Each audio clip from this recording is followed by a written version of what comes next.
It was in August 2017 when I moved to Australia as an international student to pursue my masters, but it was on June 22nd, 2022 when my international student journey has completed because I have received my permanent residency of Australia on that day officially.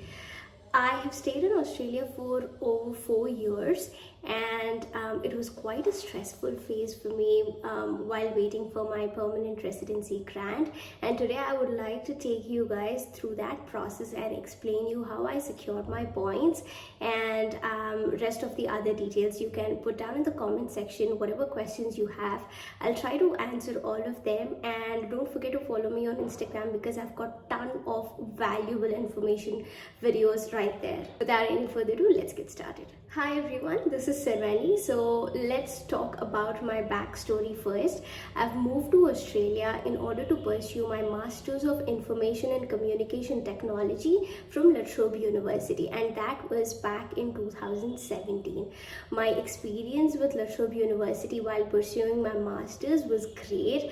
I created some amazing memories, and if I have to go back and study at the university, I will still choose La Trobe University because I think I've got that connection with that university because it's really good. It is one of my first universities where abroad, away from India, studying, and I've got some amazing friends from that university as well. The reason why I say my experience is amazing because I was full-time studying at La Trobe University. Apart from that, I was managing my work, part-time work, and I was also managing creating content for you guys. So those 2 years were quite hectic, but I loved that hard work. I graduated in 2019, and that's when I've applied for my temporary residence, which is about in third quarter of 2019. And when I say third quarter of 2019, I've received my TR probably 2 months after I've applied, and around September or October of 2019, I've taken admission to my professional year as well. After about 6 months of getting into professional year, I started to focus on securing my 20 points for my PTE as well. Now, after age, I believe PTE is only where we can secure highest points, which is 20 if you're getting the highest bands on all of the modules. Fortunately, after good amount of practice, I've given my test, I've given my PTE test, and that was given at Melbourne Polytechnic. I did give one test at RMIT Centre here in Melbourne, and I ended up with 21 or 22 in speaking, which I understood it as a problem with the equipment. But again, I booked another test at Melbourne Polytechnic, and then I've given my test, and I've got 79 and above in all of the 4 modules, which is 8 bands, and then I could secure 20 points for that PTE as well. Once PTE is done, I was still pursuing my professional year because it's about 11 months, including the internship. I wanted to focus on NATI. The NATI is not as affordable as PTE test. It is quite expensive. It is about $800 in order to give a test. And I didn't want to take any chance because I cannot afford a second attempt because again, that's $1,600 in total.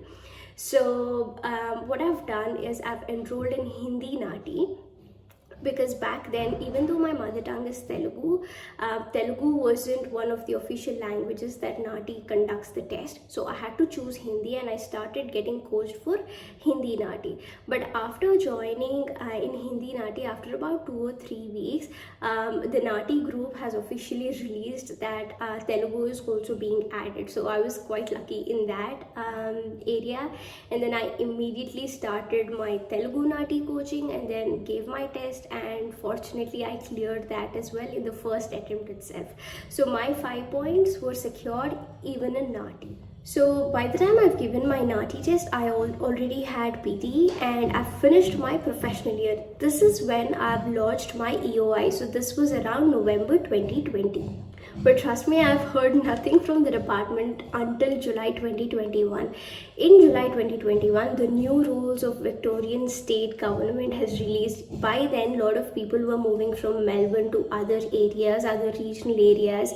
I did consider that option to get my PR, but I thought, why not give a shot stay here in Victoria until December and see if things will work for me. Otherwise, I did have a thought of moving to probably Sydney, Adelaide, or any other regional areas as well. And then in July 2021, the rules were quite favorable to my situation, and that's when I lodged my ROI. And fortunately, I did have a job in my field back then as well by the time the rules came in, and then I lodged my ROI and I got invited.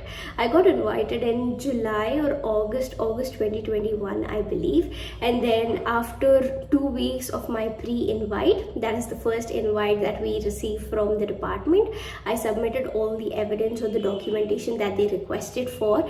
And then in 2 weeks of time period, I've received my final invite as well.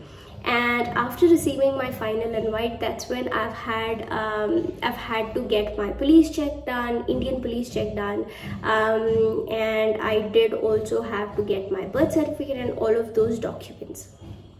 And it was on October 4th, 2021 when I lodged my 190 visa application.